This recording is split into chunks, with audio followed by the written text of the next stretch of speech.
गीता 18 के श्लोक नंबर 62 में भगवान स्वयं कह रहे हैं कि अर्जुन उस परमेश्वर की शरण में जा जिसकी कृपा से परम शांति व शाश्वत स्थान अर्थात सतलोक को प्राप्त होगा। वो परमेश्वर कौन है, कहां है, कैसा है, जानने के लिए कृपया अवश्य सुनिए जगत गुरु तत्वदर्शी संत रामपाल जी महाराज के अमृत वचन। ये है देवी भागवत, श्रीमद् देवी भागवत, गीता प्रेस गोरखपुर से प्रकाशित है। ये प्रकाशक है हनुमान प्रसाद पोदार और चिमन लाल गोस्वामी।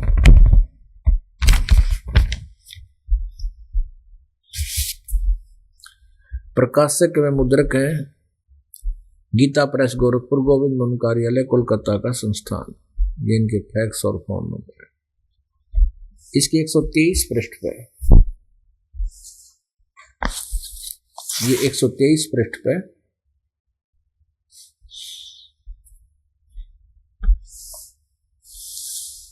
तीसरा स्कंद, यहां पर भगवान विष्णु जी अपनी माता दुर्गा की महिमा कर रहे हैं। तुम शुद्ध स्वरूपा हो, यह संसार तुम्ही से उद्भासित हो रहा है। मैं ब्रह्मा और शंकर हम सभी तुम्हारी कृपा से विद्यमान है। हमारा आविर्भाव अर्थात जन्म, तिरोभाव अर्थात मृत्यु हुआ करता है। हमारा तो जन्म और मृत्यु होता है। इससे सिद्ध है कि ये जन्म और मृत्यु होता है, ये अविनाशी नहीं है। खुद स्वीकार करते हैं, केवल तुम ही नित हो, जगत जननी हो, प्रकृति और सनातनी देवी हो। भगवान शंकर बोले, देवी यदि महाभाग विष्णु तुम्ही से प्रकट हुए हैं तो उनके बाद उत्पन्न होने वाले ब्रह्मा भी तुम्हारे बालक हुए। फिर मैं तुमगुणी लीला करने वाला शंकर क्या तुम्हारी संतान नहीं हुआ, अर्थात मुझे भी उत्पन्न करने वाली तुम ही हो शिवे। संपूर्ण संसार की सृष्टि करने में तुम बड़ी चतुर हो। इस संसार की सृष्टि, स्थिति और संहार में तुम्हारे गुण सदा समर्थ है।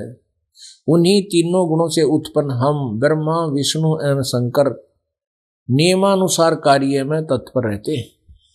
पुण्यात्मा, इन चंद पंक्तियों ने, इस शास्त्र के इस लेख ने 4 बातें स्पष्ट कर दी है। नंबर 1, ब्रह्मा विष्णु महेश नाशवान है, जन्म मृत्यु होती है। नंबर 2, दुर्गा इनकी माँ है। नंबर 3, रजगुण ब्रह्मा और सदगुण विष्णु, तमगुण शिव जी है। नंबर 4, ये जैसा वर्क जिसने किया उतना ही दे सकते हैं, किया कर्म ही दे सकते, इसमें कोई परिवर्तन नहीं कर सकते। अब आप जी को एक कथा और सुनाते हैं जिससे बहुत कुछ निर्णय होगा।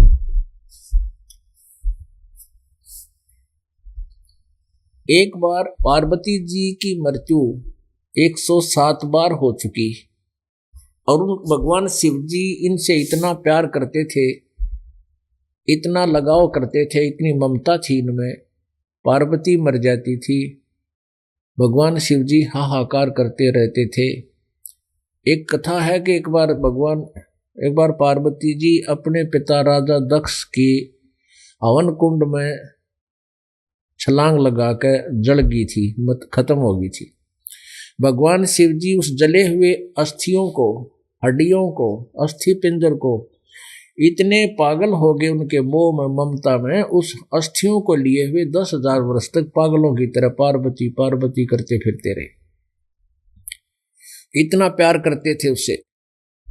और फिर भगवान विष्णु जी ने सुदर्शन चक्र से उस पार्वती के वो अस्थि पिंजर का विनाश किया था, उसको तोड़ फोड़ दिया था। तो जहाँ पर नैन गिरी वहाँ नैना देवी बन गई, और जहाँ जीभ पड़ी वहाँ ज्वाला देवी, और जहाँ धड़ पड़ा वहाँ पर ये वैष्णो देवी नाम के ये मंदिर बना दिए, यादगार बना दिए कि यहाँ घटना ऐसी घटी थी। बस इतनी सी बात है वहाँ पर, कुछ नहीं। तो पुण्यात्माओं, जो अपनी पत्नी से इतना प्यार करता है, उसके लिए इतना व्याकुल हो जाता है। और भगवान शिव जी के पास एक मंत्र था जो ये दास आपको देता है। ये प्रथम जो आपको मंत्र दिया जाता है, शिव जी के पास ये बीच के 5 नाम थे। आप जी को ये 7 मंत्र का दिया जाता है। इनके पास बीच बीच के 5 नाम थे जो सुप्रसिद्ध हैं। इन 5 नामों के जाप से भगवान शिव को इतनी उपलब्धि होगी थी कि इनकी आयु बहुत लंबी होगी थी। और पार्वती बार बार मरती थी, आपस में इनका लगाव इतना था, इसके पुण्य संस्कार पिछले अच्छे थे पार्वती के, जिस कारण से कई मनुष्य जन्म भी हो जाते हैं पिछले पुण्यों के आधार से। तो 107 जन्म हो गए थे। पार्वती मरती रहती थी, वह फिर जन्म लेती थी, फिर दोबारा भी शादी विश्व भगवान शिव से ही करती थी। इनके संस्कार थे ऐसे। 107 जन्म हो चुके थे। भगवान शिव जी क्या करते थे, उनके सिर ने निकाल कर सिर का जो खोपड़ी रह जाती थी, खप्पर बोलते हैं, यह इतनी अलग हो जाती है, इसको अपने गले में डाल लेते थे। माला बना के 107 माला बना के और खुट्टी का टांग रखी थी, कभी कभी गले में भी डाल लेते थे, इतना प्यार करते थे। एक दिन ऋषि नारद जी ने आके और पार्वती से कहा, हे माता, आप बार बार जन्म मृत्यु के कष्ट को सहन करती हो। भगवान शिव के पास एक ऐसा मंत्र है जो आपको दे दे तो आपकी आयु भगवान शिव के बराबर हो जाएगी। आप बार बार जन्म के दुख को, मृत्यु के दुख को सहन करने से बच जाओगे। तो पार्वती की यह बात गले उतरी नहीं। कहने लगी, बेटा नारद, वैसे तो आप झूठ नहीं बोलोगे क्योंकि आप ऋषि हो, लेकिन आपकी बात मेरी समझ में आती नहीं कि भगवान शिव जी मुझसे इतना प्यार करते हैं और वो मेरी मृत्यु को सहन कैसे कर सकते हैं। उनके पास मंत्र है तो मुझे पहले देते मंत्र वो, ताकि मैं मरती नहीं। फिर पार्वती जी को नारद जी ने बताया कि माता, ये खुट्टी पर टांग रखे ना माला बना के, ये तेरे ही खप्पर हैं, सारे तेरे सिर हैं। पार्वती एकदम सहम गई, सचमुच अकोरी शौक से भगवान ने ये खप्पर रखने का, ये तेरे से इतना प्यार करते थे। वह आपकी प्रत्येक याद को ताजा रखते हुए गले में यहाँ रखते हैं, कभी कभी सीने से भी लगा लेते हैं, गले में टांग लेते हैं। और उनके पास एक मंत्र है, आपको क्यों नहीं दिया ये वो ये बता सकें, क्यों नहीं दिया उनसे पूछो। अब पुण्यात्मा, ये निर्णय होगा अब इस बात का। अब देखो, पति पत्नी चाहे परमात्मा की पत्नी है, इन भगवानों की, वो अच्छी है, देवी है, स्वभाव भी अच्छा है, लेकिन गुण सभी में एक जीव संज्ञा ही है। ये पहले पार्वती जी भगवान शिव जब घर पर आते थे तो कोई ना कोई नाक सकोड़ लेती थी, आप इतनी देर कहाँ रह गए हैं, इतनी देर कहाँ लगा दी, हमारा ध्यान ही नहीं रखते, इस तरह की वो करया करती थी। और भगवान शिव जी भी अभ्यस्त थे। उस दिन जब भगवान शिव जी घर पर आए तो पार्वती जी, नारद जी ने बताया कि अभी आप उनको एक सिंपल पति मान रहे हो, आप उनको भगवान नहीं मानते, और ये वस्तु प्राप्त करने के लिए आप जी ने उनको गुरु मानना पड़ेगा। और गुरु के लिए कितनी, शिष्य के लिए कितनी आधीनी होती है। दंडवत प्रणाम करे, लंबा लोट के विनम्र भाव से वस्तु याचना करे। गीता अध्याय नंबर 4 के श्लोक नंबर 34 में कहा है। तो पार्वती क्या समझ में आ गई, कोई तो बात बिगड़ गई, फिर कोई त्रुटि मेरे में रही है, जो भगवान इतना मुझसे प्यार करते हैं और फिर मुझे ये वस्तु नहीं दे पा रहे हैं, अवश्य मैं योग्य नहीं होंगी। अब जब भगवान शिव जी आए घर पे, पहले तो पार्वती कुछ और डांट डूट मार दिया करती, और उस दिन तो दंडवत प्रणाम किया और पैर पकड़ दिए। पैर पकड़ के ने बोली, है भगवान, एक परमात्मा, मैं तो बालक हूं, आप तो प्रभु हो, अवश्य मुझसे कोई गलती हुई होगी, मैं बहुत नालायक हूं, मेरे से आप जी ने एक अनमोल वस्तु छुपा रखी है, आपने मुझे वो अमर मंत्र नहीं दिया। अब भगवान शिव जी कहने लगे, पार्वती, ये तेरी बुद्धि की सोच नहीं है, तेरी तो बुद्धि यहां तक काम करे कोई ना, मैं कितने दिन हो गए, हजारों वर्ष हो गए देखते ना, पर नो बताते न कौन इसी भगवान आत्मा मिल गई जो तेरी बुद्धि बदल दी जिसने। आज कौन आ गया वो पुण्यात्मा जो तेरी बुद्धि चेंज कर गया, जो जिसको मैं नहीं कर पा रहा था। ये तेरे सतर का ज्ञान नहीं बता कौन है, को उपदेशी मिला विधाता।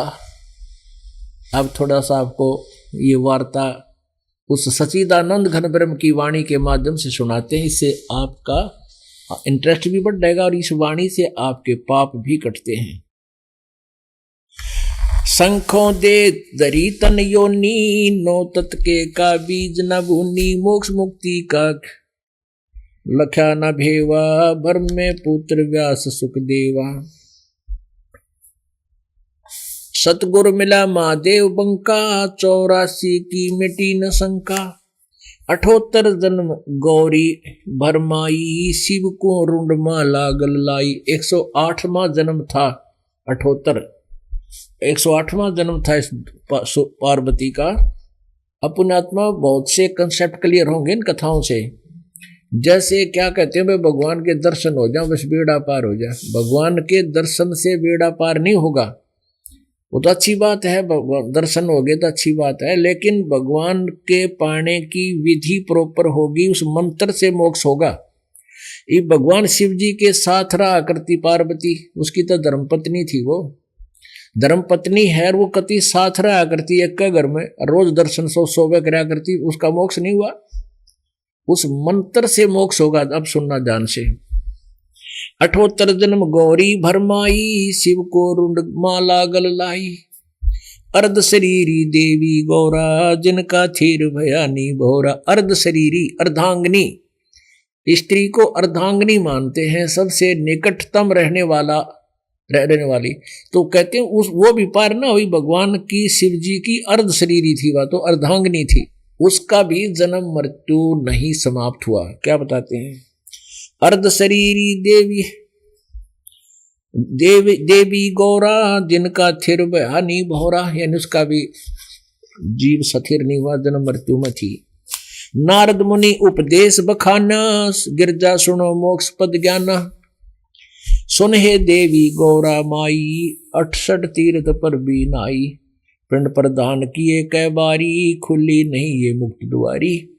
कहते हैं नारद जी बता रहे हैं कि कितनी बार तक तू तीर्था पर घूम आई थी, और ना जाने कितनी बार पिंड प्रदान तेरे हो लिए, लेकिन तेरा जन्म मृत्यु मिटा नहीं। रुंडमाला शिव के गले, गिरजा के सिरसी से। भक्ति दुराई देव को, ना परस्या जगदीश। नारद जी बता रहे हैं तुमरा देवी रूप विशाला, शिव तो पैर रहे रुंडमाला।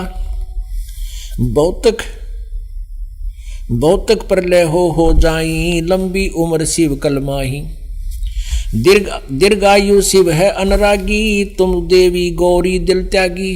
मूल मंत्र नहीं नाम सुनाया, ताते कल्प होए तेरी काया। तेरे को वो मूल मंत्र जो उसके पास सही ज्ञान है, नाम है, वो तुझे नहीं दिया, इसलिए तू जन्म मृत्यु से छुटकारा नहीं पा पाई। महादेव देवन पति देवा, जिनकी करी न देवी गौरी सेवा। कर बंधन कर शीश नमावो, तन मन अर्पो शीश चढ़ाओ। अब नारद जी बताते हैं किसी जब दीक्षा लेनी होती ना, जैसे परमात्मा भी कहते हैं कि तन मन धन अर्प गुरु सेवै, हो गलतान उपदेश ही लेवै। अति आधीन बोले सब बहना, मेटे सकल कपट के बहना, यानी कत्याधीन हो। तो यहाँ नारद जी बता रहे हैं कि तुमने हाथ जोड़ के पैरा में पड़ना चाहिए। कर बंधन कर शीश नमावो, तन मन अर्पो शीश चढ़ाओ। शिव है मोक्ष मुक्ति के दाता, तो से भेद कहूँ गौरी माता। चरण गहो चिंतामणि केरा, ताते प्राण अभय हो तेरा। कहते चरण पकड़ देना आपके घर में आओ जब। कमल रूप देवी दिल कीन्या, नारद मुनि उपदेशी चीन्या। जद आए शिव मंदिर अवधूता, देवी चरण लिए सतरूपा। अब कहते हैं नारद जी के ज्ञान सुनकर उसका समझ में आ गई। कति कोमल, पहले तो एक आधी डांट मार दिया करती पति होने के नाते, और कहते हैं फिर तो कोमल कमल जैसा कोमल साफ दिल कर लिया। और जब भगवान आए तो क्या बोली, चरण पकड़ रोवत है बाला, मोरे शीस किए रुंडमाला, मोसे भक्ति दुराई देवा, मैं जानी नहीं तुम्हारी सेवा, मोसे भक्ति दुराई स्वामी, हमसे वेद कहो निज धामी, मैं बाला हूं अबला भोड़ी, पार निभाओ हमारी डोली, पूर्व जन्म की कथा सुनाओ, मूल मंत्र शिव हमको राओ, मूल मंत्र महबूब का ई सुनाओ मोही, जुगन जुगन के पातक छूटे छूटत है दिल द्रोही, भूल रही बहु सागर माही, मोक्ष मुक्ति के दाता तुम ही, शीश पकड़ सुन देवी बाता, को उपदेशी मिला विधाता। अब हाथ जोड़ कर चरण पकड़ करने बोलिए, भगवान आपने मेरे सिर ये गले में डाल रखे और मेरे से अनमोल मंत्र छुपा रखा, मैं तो बूढ़ी बाड़ी एक बालक हूँ, आपकी बच्ची समझो, आपके गुरु रूप में आपकी बच्ची हूँ मैं, बाल बुद्धि है मेरी, आप तो भगवान हो, ईश हो, आपने मेरे से ये अनमोल मंत्र छुपा रखा है। पर उस परमात्मा महबूब का, यानी मंत्र शिव जी दे रहे हैं, लेकिन वो परमात्मा के पाने का। फिर क्या बताते हैं, शिव जी बोले उसका सिर पकड़ कर रोआ थी, जब ऊपर न उठाए, उठो एक बार बैठ मेरी बात सुनो। कहते हैं शीश पकड़ सुन देवी बाता, को उपदेशी मिला विधाता, सिर पकड़ कर नो बोला, नो बता तने यू मिला कौन विधाता, अच्छी आत्मा यानी भगवान ना आया होगा तो तेरी बुद्धि ने चेंज कर गया, को उपदेशी मिला विधाता, ये तो ना ही ज्ञान तुम्हारा, हम सु भेद कहो परवारा। अब शिव जी बोले ये तेरे सत्र का लेवल का ज्ञान कौन है, जो तू आज बोल रही है ये तेरा ज्ञान नहीं है, किसी और ने बताया है, बताओ कौन है। गिरजा कहे सुनो शिव स्वामी, तारण तरण आदि गन्नामी, नारद मुनि उपदेश समोदम, दीना ज्ञान ध्यान प्रमोदम। मुझे नारद जी मिले थे और उन्होंने सारी बात बता दी मेरे थे।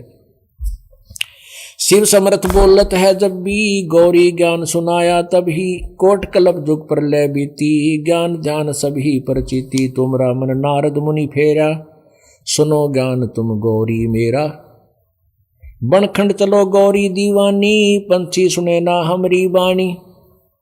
अपने आत्माओं, पार्वती पैर पकड़ कर रो रही है और कहने लगी, हे भगवान जब मैं मरती थी क्या आप दुखी नहीं होते थे,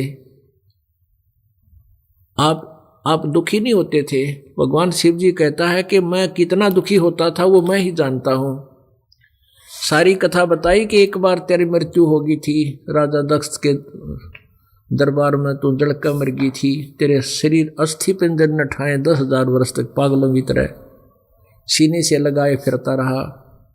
मैं इतना दुखी हुआ करता जब तू मरा करती, और मैंने तेरे को बहुत बार कोशिश की। भगवान शिव जी कहा करते थे कि भगवान की भक्ति करनी चाहिए, वो खुद भी साधना करते हैं, लेकिन लोक वेद के आधार से पार्वती न्यू क्या करती, जिसके पति भगवान हो, आप सब देवों के देव हो, वह भगवान हो, क्योंकि वह अपने उसी विधान से, तो मुझे क्या जरूरत है भक्ति करने की, आपको पाने के लिए भक्ति मैंने कर ली, अब मुझे जरूरत नहीं।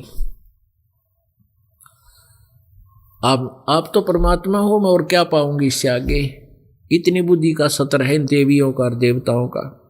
तो भगवान शिव जी बार बार बहुत से कई बार प्रसंग चेंज करा करता, बताता था भक्ति करनी चाहिए, परमात्मा की साधना से मोक्ष होता है, और लेकिन यह कान्ना पे घटाड़ जाया करती पार्वती, सुना ना करती।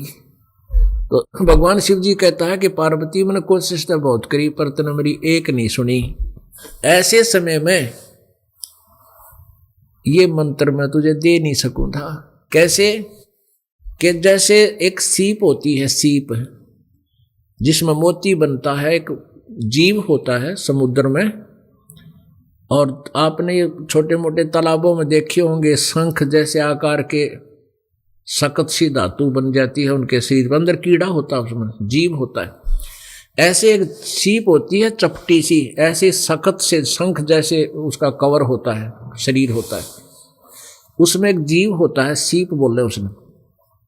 और सीप में मोती तब बनता है जब ऊपर आकाश का स्वच्छ जल, स्वाति बूंद बोलते हैं, वर्षा के दिनों में वर्षा का जल उसको प्राप्त हो जाए, उसके मुंह में डल जा, और वो ऊपर के स्वाति बूंद को लेकर वो मुंह बंद कर लेती है, और उससे मोती बनता है, एक चमकीला पत्थर। और जब तक वो मुंह खुला ना हो उस सीप का, चाहे उसके ऊपर पूरा सावन बरस जा, भादवा भी बरस जा, वर्षा होती रहे, वो जल उसमें असर नहीं करता। जिस समय उसका मुंह खुला हो और फिर वो एक बूंद बतेरी उस ऊपर के पानी की, ऊपर के जल की, उसी से काम बन जाता। तो भगवान शिव जी ने कहा कि तेरे अंतःकरण का मुंह उस सीप की तरह बंद था, और मैं कितना ज्ञान सुना देता, कितनी बार ये मंत्र बता देता, तेरे कान्ना में नहीं पड़ा, ना तू मानने और ना तेने भक्ति करनी थी। ये व्यर्थ करना, ये ऐसा अनमोल मंत्र है, ये व्यर्थ करने का नहीं, मुझे पाप लगता। अब तुम्हारे अंतःकरण का मुंह खुल गया, अब आपके हृदय में डिमांड होगी,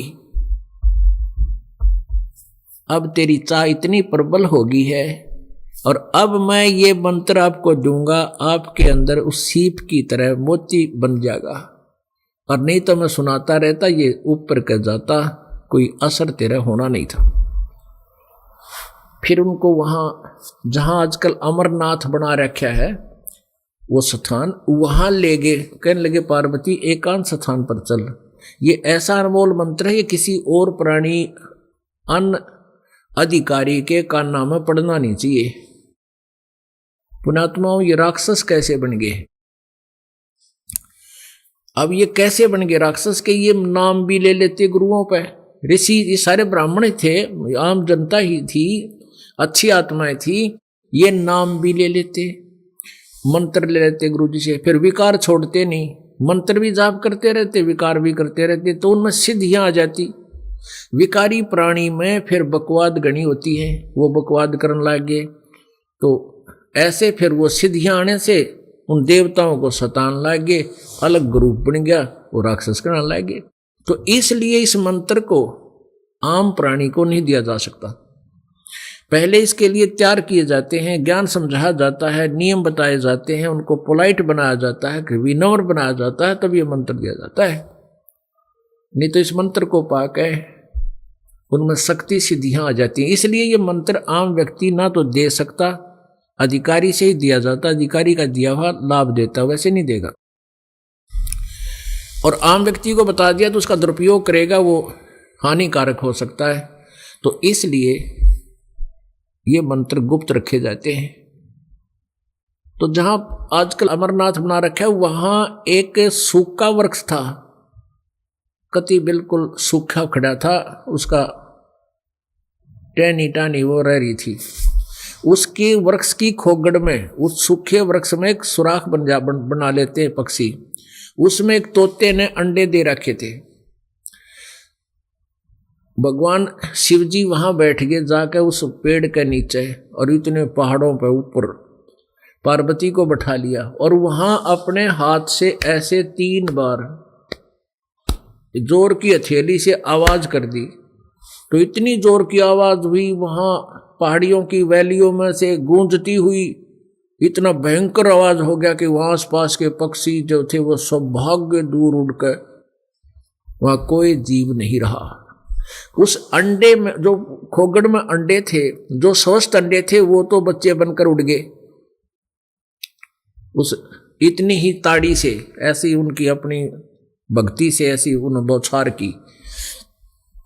एक गंदा अंडा था उन्हीं में से, वो वही रह गया।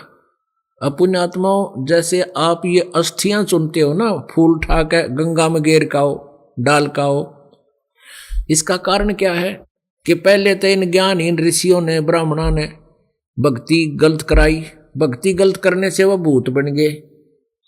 अब भूत जब ये जीव शरीर जैसे ही शरीर छोड़कर जाता है, ये प्राणी इसमें बहुत ममता रह जाती है इसकी। एक कोई किराए पर रह रहा हो ना किसी के मकान पे, और किराए पर छोड़ना पड़ जा तो कई दिन तो भी याद आवे कामुड़ा नूरा करते। तो ये शरीर छोड़कर जब ये प्राणी जाता है मनुष्य, तो उसने बहुत याद रहती है इसकी, बहुत तड़प होती है, और वहां जाकर फिर ये भूत योनि प्राप्त करके वापस आ जाता है। 13 दिन में इसकी सारी क्रिया ऊपर पूरी हो लेती है। फिर ये जो बनना है गधा कुत्ता सूअर देवता ये बन जाता है। तो इन ब्राह्मण लोगों ने के समझदारी करी, औरतें पता मोक्ष माक्ष दिन का हुक्म है। इन्होंने क्या किया कि तुम अपने माता पिता के भाई बहन के जिसके भी जो शरीर छोड़ जाता है अंतिम संस्कार करते हो, तो वो सारी राख उसकी अस्थि उठा के चुन के उसमें और गंगा में गिराओ, दरिया में। क्यों गिराओ? वह किस लिए कि इसका मोक्ष हो जाएगा, मुक्ति हो जाएगी। वो क्या होता है कि वो 13 दिन तक पहले उठानी पड़े हैं, या वो 13वें दिन कति उठानी जरूरी होती है, ऐसा उन्होंने बता रखा है। वो क्या करता है, वहां से जो प्रेत बन गया वो वापस आ जाता है, और कोई भी योनि में चला गया तो बात अलग हो जाती है।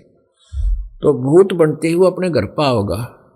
घर पे क्या करते हैं, मंत्र मंत्र करके कील गाड़ देते हैं लोहे की, के घर में ना आ जा। जब तक माता पिता पूज्य थी, अरीब कदे घर में ना बढ़ जा, भूत बन गया।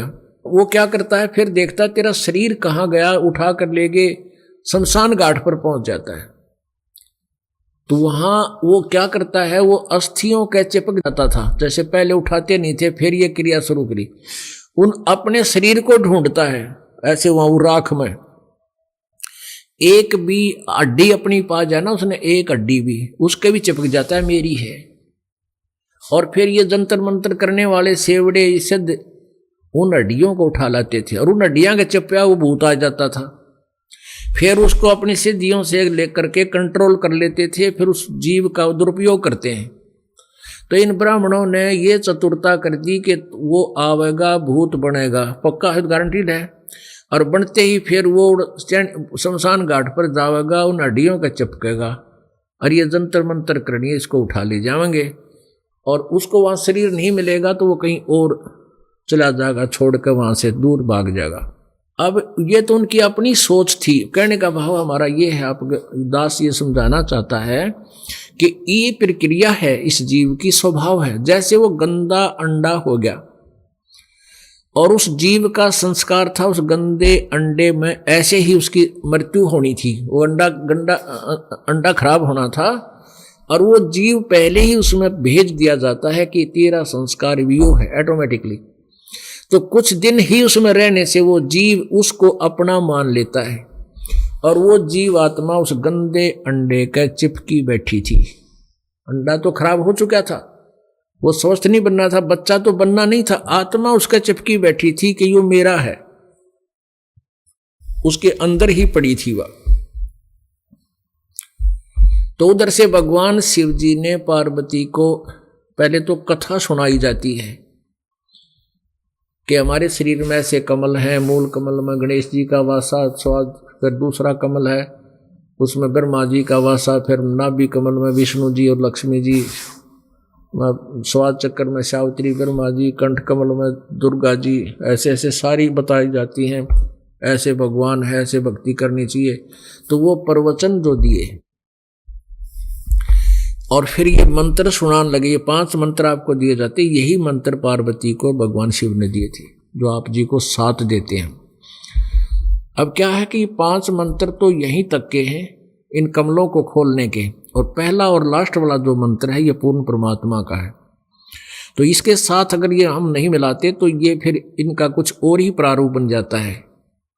ये 2 साथ मिलाने से फिर इनके जो जितना हमें चाहिए उतना ही ये काम करेंगे, अधिक नहीं करेंगे। जैसे कोई वैद्य जड़ी कई जड़ी मिलाता है, कई जड़ियों का ऐसा तेज स्वभाव होता है, गर्म होती है, कुछ एक ठंडी होती है, सबको मिला देता है तो नॉर्मल बन जाती है।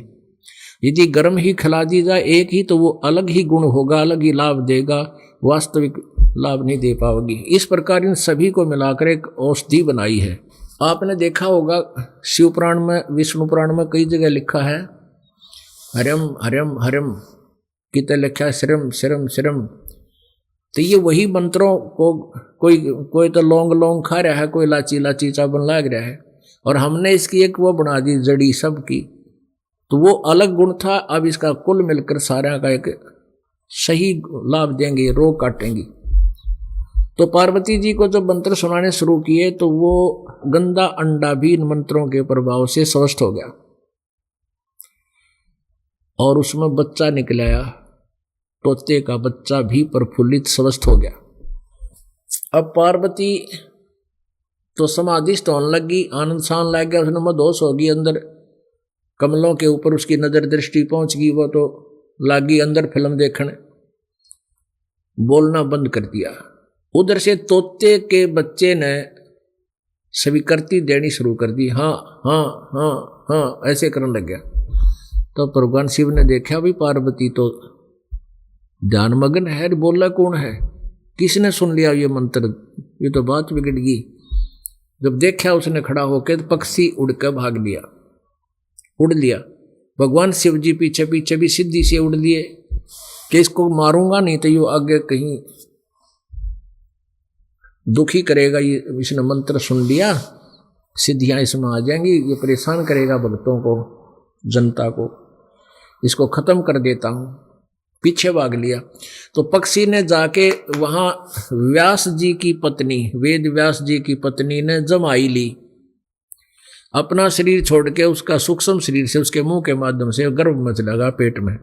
समय आने पर फिर वो उनका मिलन हुआ, तब गर्भ में बालक रूप धारण कर लिया। तो भगवान शिव ने जाकर कहा कि हे व्यास की पत्नी, तेरे पेट में गर्भ में मेरे ज्ञान का चोर है, इसने मैं मारूंगा। अब व्यास जी कहने लगे, हे प्रभु कैसा ज्ञान कैसा चोर, हमें कुछ बताइएगा। सारी बात बता दी। ऐसे ऐसे मैं पार्वती को नाम मंत्र सुना रहा था, इसने मंत्र सुन लिया, अभी वो अमर हो गया, इसने मारूंगा। अब वो व्यास जी कहने लगे, हे महात्मा जी, हे भोलेनाथ, हे प्रभु, एक तरफ तो आप कह रहे हो यू अमर हो गया, और फिर इसने मारोगे क्यों करे जब यू अमर हो लिया, अब इसको मारोगे कैसे आप? अच्छा, अब शिव जी तो वापस आ गए, भैया बात ठीक है, इसने मारूंगा कैसे जब तू अमर हो गया, और गर्भ में ये मार नहीं सकते, उसको शरीर भी नहीं खत्म कर सकते। वापस आ गए। अपने आत्माओं कहने का भाव ये है, ये तो लंबी कथा है, फिर आगे सुनाएंगे आपको शाम के समय, अब समय पूरा हो गया।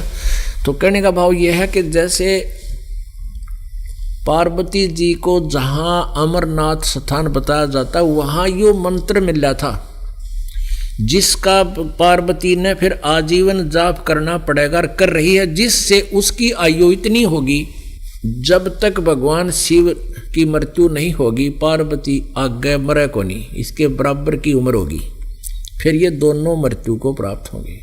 अब पुण्यात्माओं, इन तीर्थों धामों पर जाकर के हम मोक्ष की कामना करते हैं, ये हमारी भूल है। अब वो अमरनाथ स्थान केवल यादगार है कि यहाँ भगवान शिव ने पार्वती को दीक्षा दी थी, दैट्स ऑल, नथिंग एल्स। अब वो मंत्र आपको बरवाला आश्रम, सतलोक आश्रम बरवाला में मिल रहा है, आपके लिए ये अमरनाथ है, वो पहाड़ नहीं। तो पुण्यात्माओं, ये हैं वो बातें, वो हमने मूर्ख बनाए बैठे हैं। बीजक की बाता कहें ये बीजक नाही हाथ, वह पृथ्वी डोबन उतरे भाई कक मीठी बात। बोलो सतगुरुदेव। परम पिता परमात्मा पूर्ण ब्रह्म सर्व सृष्टि रचनहार कुल मालिक कबीर देव कबीर साहिब की असीम कृपा से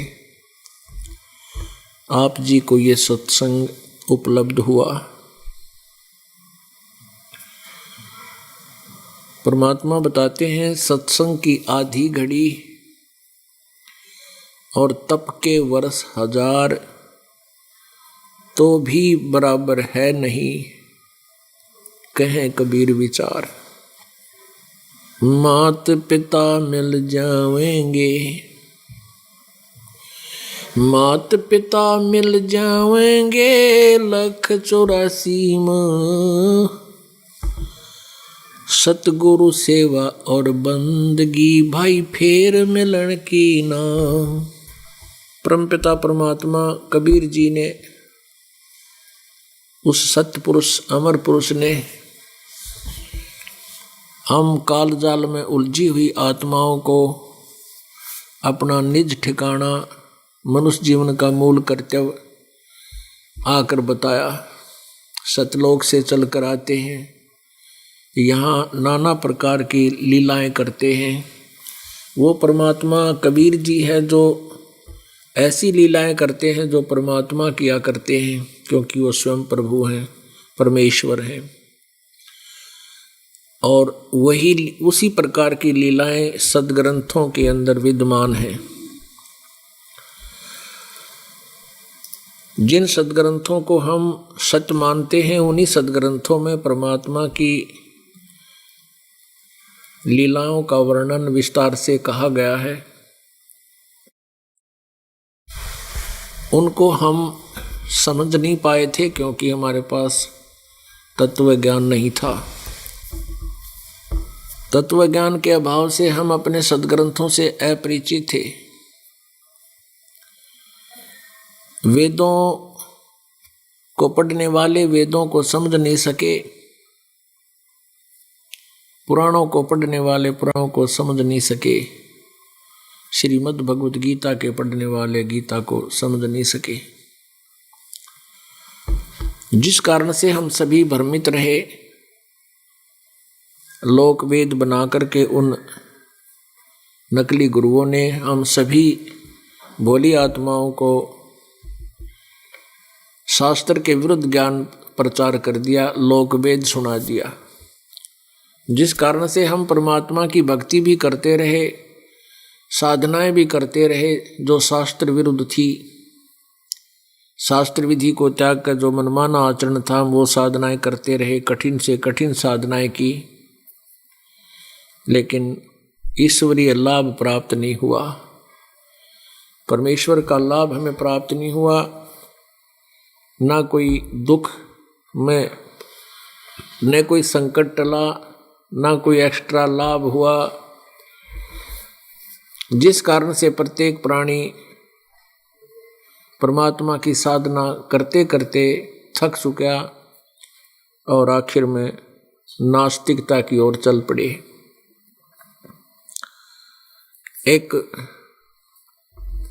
एक बहन ने बताया कि मेरा इकलौता पुत्र, एक पुत्र उत्पन्न हुआ, उसके 2-3 वर्ष के बाद उसके पिता की डेथ होगी। मैंने उस पुत्र की परवरिश की, दूसरी शादी नहीं करवाई। अपने बेटे को सुखी देखने के लिए मैंने रीमैरिज नहीं करी। जैसे तैसे अपना निर्वाह करती रही, मजदूरी करके, किसी के बर्तन साफ करके, पोछा झाड़ू ला के अपने बच्चे को पाला पोसा, पढ़ाया। और उस बच्चे को सुखी देखने के लिए उसकी दीर्घायु की डिमांड करते हुए हिंदू धर्म के अंदर जितनी भी पूजाएं थी वो सारी मैं कर रही थी। कोई भी देवी देवता नहीं छोड़ा, इस दृष्टिकोण से कहीं कोई रुष्ट ना हो जा और मेरे बच्चे को हानि हो जा। सभी पूजाएं वो करती थी, व्रत भी रखती थी। उसने क्या बताया कि एक समय में मेरा पुत्र जब +1 में कॉलेज में जाने लगा, +2 में जब वो पढ़ रहा था, 11वीं 12वीं में, उसने मोटरसाइकिल की जिद कर ली। और मैं इस डर से मोटरसाइकिल नहीं परचेज करना चाहूँ थी, इकलौता पुत्र है, भगवान कहीं ऊक चूक ना हो जा। लेकिन बच्चे ने ज्यादा जिद कर ली। मैं ये भी कभी बच्चे की डिमांड को अनदेखा नहीं करा करती, इसलिए कि कहीं इसको अपना पिता याद ना आ जा। ये न्यों ना सोच बैठा है कि मेरा पिताजी होता तो आज मुझे ये वस्तु ला देता। तो मैं उसकी प्रत्येक डिमांड को सहर्ष स्वीकार करके उपलब्ध कराती, जैसे तैसे दुखी सुखी हो गए। लेकिन इस मोटरसाइकिल की डिमांड का ना तो मेरा ब्योंत था, और दूसरा ये डर भी मैं महसूस करती थी। लेकिन बच्चे ने ज़्यादा जिद की तो कुछ पैसे इधर उधर से करके मैंने मोटरसाइकिल उसको परचेज करवा दी। वो लड़का प्रतिदिन मोटरसाइकिल लेकर अपने एक साथी मित्र को, दोस्त जिसका साथ में ही घर था, उसको साथ लेकर कॉलेज जाने लगा। एक दिन क्या हुआ कि मैं खाना बना के बच्चे को खिला के प्रतिदिन की तरह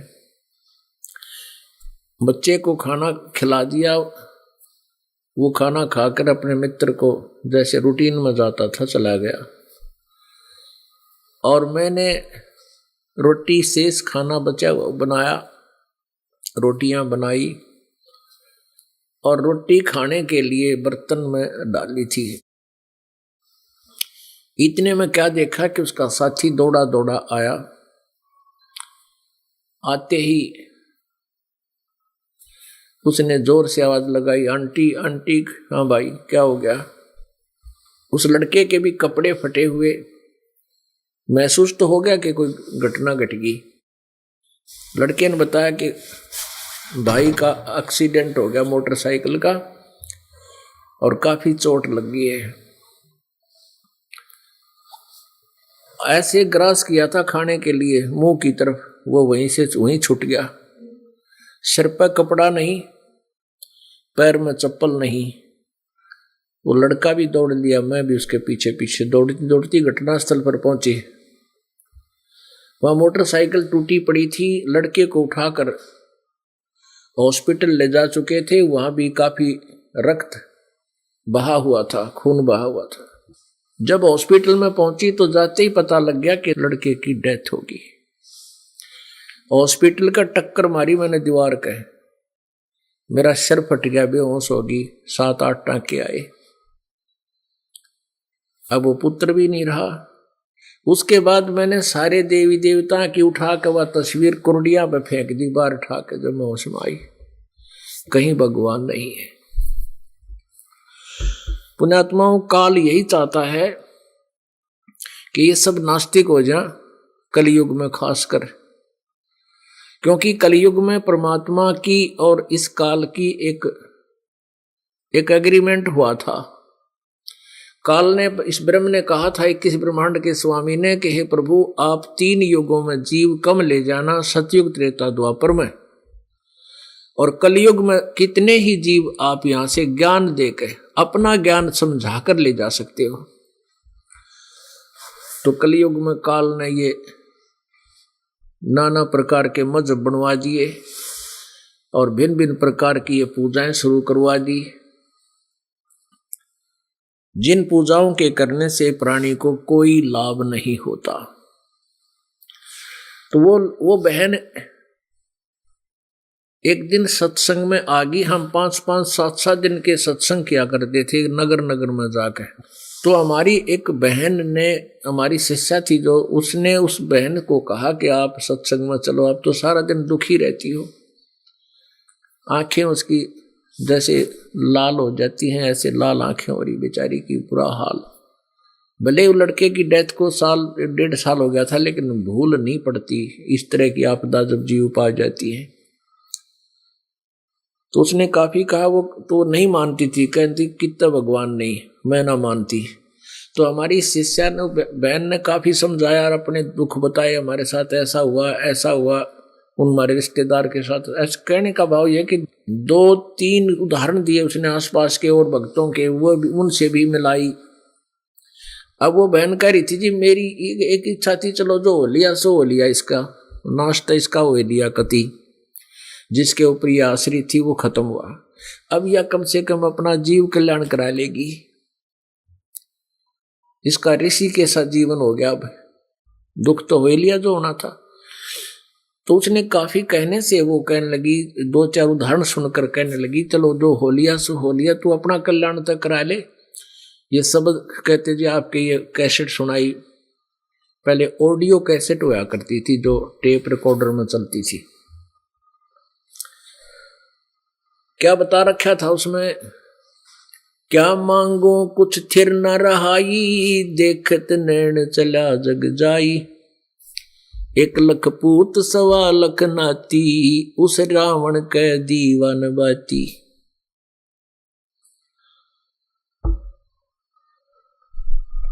आवत संग ना जात संगाती, क्या भया दर बांधे हाथी। कह कबीर अंत की बारी, जैसे हाथ झाड़ कर चला जुआरी। सत भक्ति न करने वाले, शास्त्र विधि को त्याग कर मनमानी पूजाएं करने वाले और भक्ति ना करने वाले अंत समय में इस मनुष्य रूपी जीवन को जुए की तरह हार के यहां से खाली हाथ पीटते हुए जाएंगे। जैसे जुए में जुआरी हार जाता है, फिर हाथ मसलता हुआ जाता है, तेरे की नाश हो गया। तो कहते हैं भक्तिहीन प्राणी जब यहां से मृत्यु को प्राप्त होकर परलोक को जाता है, ऐसे जाता है जैसे खाली हाथ चला जुआरी, हाथ झाड़ कर चला जुआरी, यानी खाली हाथ गया। अब उसको सत्संग के अंदर समझाया जाता है कि हम एक या दो संतान भगवान से डिमांड कर भी लेते हैं और वो हमें मिल भी जाती है, तो उससे क्या बनेगा? यदि वो भक्ति नहीं करते और माता पिता भी भक्ति नहीं करते, तो उन दो पुत्रों से क्या होगा? कहते रावण का सवाल 1 लाख पुत्र थे, 1 लाख का पिता गया जगत में ऊत।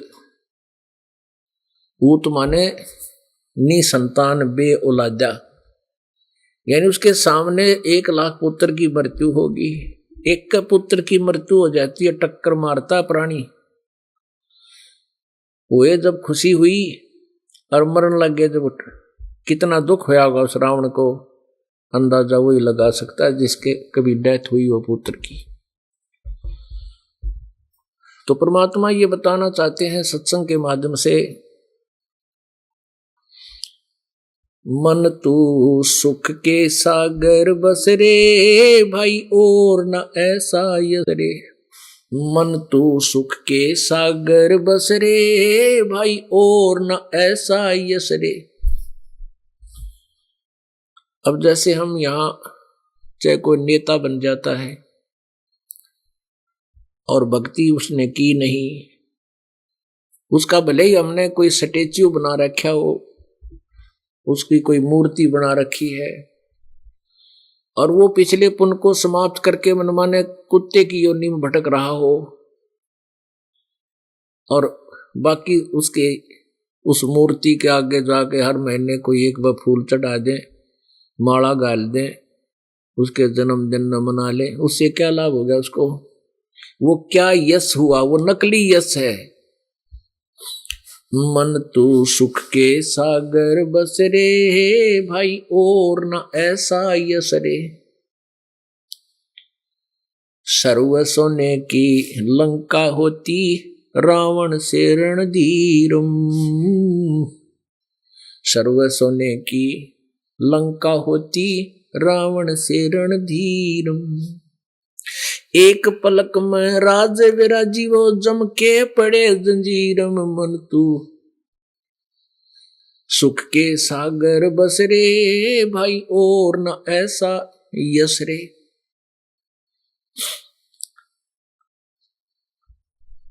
60,000 सगड़ के होते, कपिल मुनीश्वर खाए। 60,000 सगड़ के होते, कपिल मुनीश्वर खाए।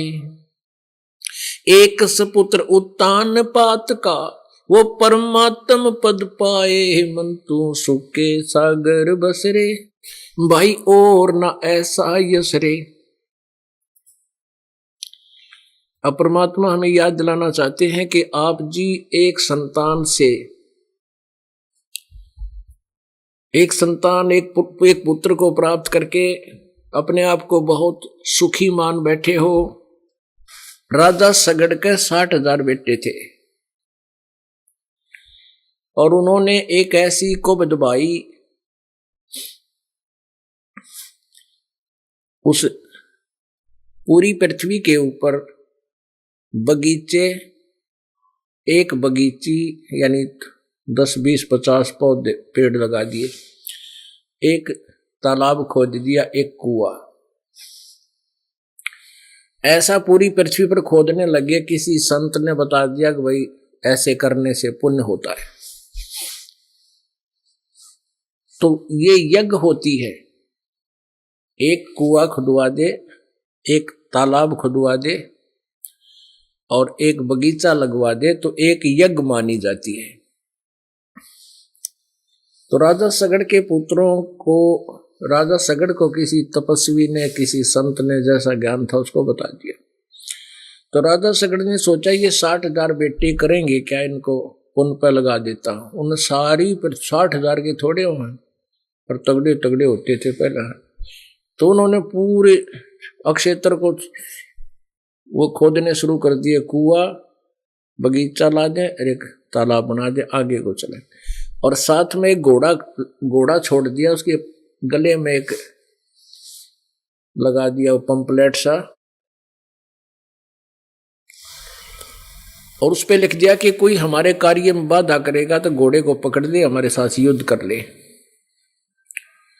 अब इंद्र को ये 2 बातें अच्छी नहीं लगती, एक तो कोई तप कर ले या यज्ञ करके कहीं इंद्र का राज प्राप्त ना कर ले। तो उसने, इंद्र ने क्या किया, 2 अलकारे भेज दिए,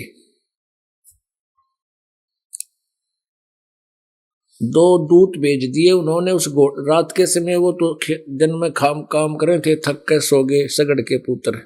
उन इंद्र के दूतों ने, देवताओं ने वो घोड़ा खोल के वहां से एक कपिल मुनि, जो भगवान विष्णु के अवतारों में से भी एक माना जाता है, कपिल मुनि एक साधना करे था, अपनी भक्ति करे था बैठ के, और उसकी आंखों की ये पलकें इतनी लंबी बढ़ गई थी, पृथ्वी पर टिकी हुई थी। अब उन्होंने, अलकारों ने क्या किया, वो घोड़ा खोल के और कपिल मुनि की जांग के बांध दिया। जैसे आसन पद्म लगा के बैठा हो, तपस्या करने से शरीर दुबला पतला हो जाता है, टांगा के बीच में जगह बहुत रह जाती है, उस टांगा के जांग के साथ के रस्सी काट के घोड़ा बांध दिया। अब घोड़े की खोज करते करते वो सुबह वो उठे, भाई घोड़ा कौन ले गया हमारा, देखो किसके पास है। वो पूरा लापड़दा पहुंच गया वहां पर लेकर हथियार सारे। अब कपिल मुनि की जांग का बंध रहा, उन्होंने सोचा कि इसने बांध लिया, इसका अभिमान हो गया। तो उस कपिल मुनि की ईंखों में, यहां बराबर में हीख बोल रहे देसी भाषा में, ईंखों में बाले चुबो दिए, धीरे धीरे बाले अड़ा दिए से कि ओ खड़ा हो, तूने हमारा घोड़ा क्यों पकड़ा। और ऋषि का दर्द होया, उसने आव देखी ने ताव देखी, उसने पलके उठा दी ऐसे क्रोध में, आंखों से अग्नि बाण छूटे और 60,000 सगड़ के पुत्र मौत के घाट उतार दिए।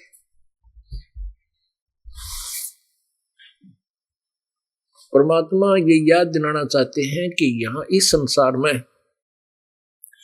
आप जी जिस परिवार और संपत्ति के लिए आजीवन व्यस्त रहते हो, भगवान की भक्ति नहीं करते हो, इसके करने से आप ऐसे जाओगे जैसे जुआरी जुए में हार कर सिर कूटता हुआ जाता है। पुण्यात्माओं, हम एक बार सत्संग कर रहे थे एक शहर में, उसी में वो बहन भी रहती थी। 7 दिन का सत्संग था। कौन सी बहन? जिसका इकलौता पुत्र वो विधवा थी, वो भी मृत्यु को प्राप्त हो गया था, जो ढेर सारी पूजाएं किया करती थी। उसी नगर में परमात्मा की दया हुई, सत्संग शुरू हुआ। उन बहनों के कहने से वो बहन भी सत्संग सुनने जरूर आएगी, लेकिन रुचि कति नहीं थी, वह नास्तिक हो चुकी थी। 7 दिन सत्संग कंटिन्यू सुना तो अंतिम दिन उसके समझ में आई कि वही बात तो सारी सच्ची है। फिर उपदेश लिया, फिर उसने अपनी जीवन कहानी बताई और रोई। कि मैं यदि पहले से यहाँ परमात्मा की शरण में होती तो मेरा बेटा नहीं मरता। आज मुझे दृढ़ विश्वास है, क्योंकि सैकड़ों प्रमाण उसके सामने थे। अब उस प्यारी आत्मा को बताया गया कि बेटी अब भी तेरा कुछ नहीं बिगड़ा है, ये तो असंख्य जन्म हो गए, अगर भक्ति ना करती ना और तेरे मन में संतान की ही इच्छा रह जाती, फिर यूं काल के दुरुक्ति करता उस, जैसे किसी बहन का संतान नहीं है, उसको तो संतान थी होकर मर गई, और कई ऐसी हैं जिनका संतान नहीं है। तो उन बहनों को ये समाज जो है इन नकली दूतों का भ्रमित किया हुआ, इनको चैन से मरने भी नहीं देता। जीने की तो बात बहुत दूर है। जैसे किसी का संतान नहीं है तो कोई ना कोई पड़ोसी उड़ोसी रिश्तेदार नाती आओगा और पहले यह बात चलाओगा कि भगवान एक जातक तो होना चाहिए था। फिर वो हर तरह ट्राई भी कर लेते हैं, जब मालिक ने देना ही नहीं है तो अंत में वो सब्र कर लेते हैं, या किसी बालक ने गोद ले लेते किसी के, भले ही गोद ले ले लेकिन अपने वाली संतान की कसक जाती नहीं। क्यों? गोद लिया हुआ फिर वो थोड़े दिन में तो अपनी अलग से चाल चलेगा, चाहे कितना अच्छा हो। तो फिर उस बहन का और उसके पति का फिर ये मन में ये आती है, भगवान हमारा संतान होती तो आज न्यू ना करता। तो भगवान की भक्ति से वंचित वो प्राणी मृत्यु को प्राप्त हो जाती है, वो बहन जिसका संतान ना हो।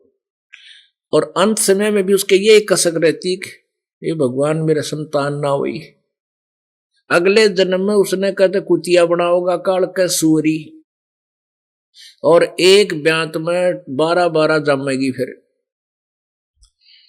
सूरी बना दी तो एक ट्रिप में वह 12 बच्चे देती है, और कुतिया बना दी तो 8 कट्ठे जमेगी। यू काल नो दुरुक्ति कर रख ले तो जाम जाम कर संतान ते छक ले।